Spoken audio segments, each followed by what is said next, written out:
So back again today because I got my ITO glass in, and so I've decided that now is the time to start making my dye-sensitized solar cell. So over here I've got some titanium dioxide spread out over the ITO glass, and I'm baking out all of the vinegar that I'd used to dissolve the titanium dioxide. And over here I have some hibiscus and black tea that I'm steeping to extract the dyes. Now, when I'm all done over here, the dye is going to be put onto the dye-sensitized solar cell, and it's going to be allowed to soak in, and then I'm going to remove the excess and dry it out. And I'll be back with the next part of this video where I treat the counter electrode with a candle. You guys will see how that's done, and this is to get a carbon layer. Anyway. Okay, so I think that's about as treated as this is going to get with the heat that my stove can put out. And I don't want to put it under any flame sources because this is the first time I'm working with any high temperature flame. It's the first time I'm working with ITO glass, so I don't know what to expect, and I only have 10 slides, so I don't want to break any one of the slides because okay, I got them for a decent price, but they're still not cheap. They're pretty expensive. Oh, I forgot my coffee. Can't forget the coffee, vital coffee. Elixir of life. Anyway, so over here, now I saw that, I don't know actually if this is going to work or not. I'm just following the advice that I find online, but apparently hibiscus and black tea are supposed to have the dyes that are necessary for these dye-sensitized solar cells. So we're going to give it a try. We're going to see if it ends up working out. Alright, so now hopefully I haven't been misguided. Hopefully this is the way it works.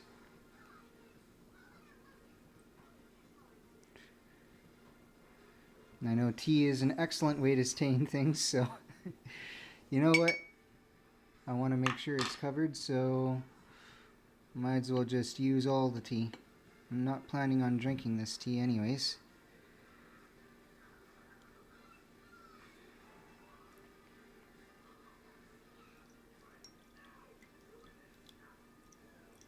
There. If it doesn't get stained after that, I don't know what's going to stain it. Clean up our mess here. Okay. So I'm going to let that sit for a little bit and let the dyes soak into the titanium dioxide, and I'll give it maybe about 10-15 minutes, and then I'll pull that out and I'll let it dry off, and we'll see if the stain's stuck. Alright, so I'll be back. Okay, so we're back again, and now I actually concentrated this down so I could get the dye on here a little bit better. And now we need to coat this side of this piece of ITO glass with some carbon. So we'll do that by getting it from this candle over here. Now I'm going to have to be careful with how I handle this.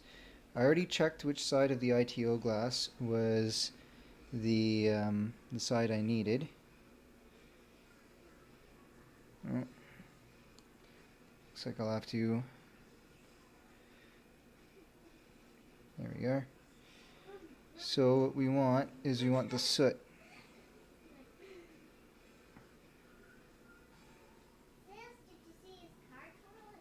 There we go.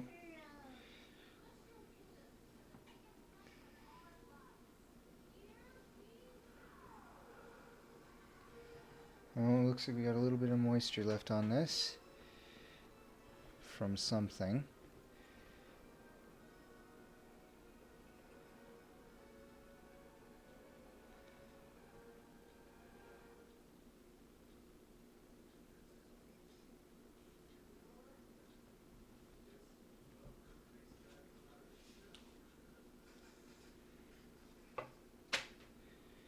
So this is going to be the basics of that.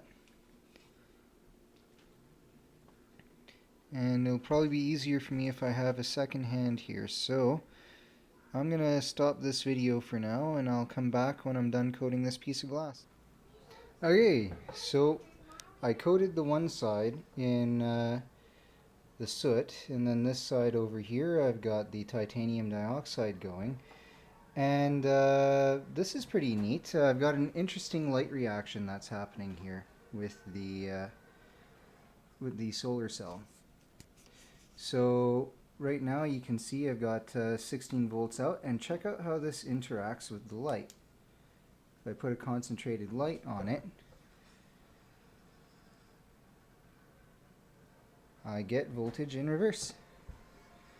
Isn't that interesting?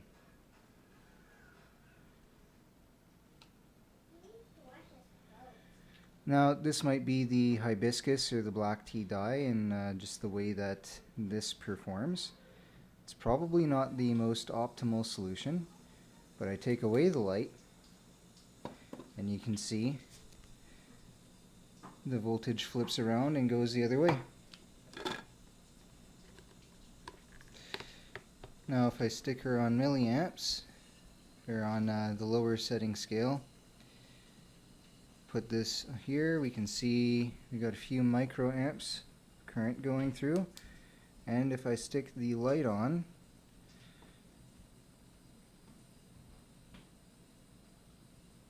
not much.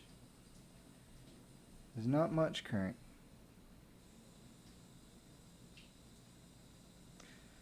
There's some.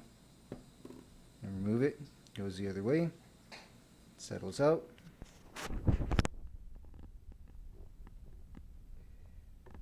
Put it back on voltage.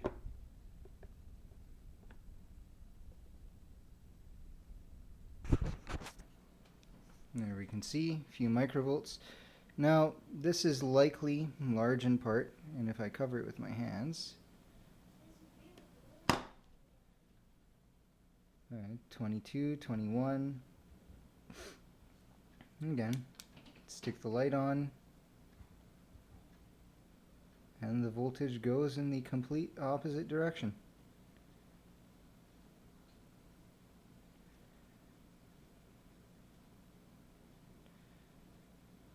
So that's quite the interesting effect in and of itself. I wasn't expecting it to behave like that.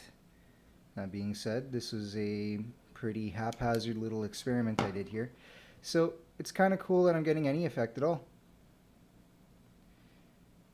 Anyway, that's that, YouTube. So we'll see you next time when I come up with a different way to use my ITO glass.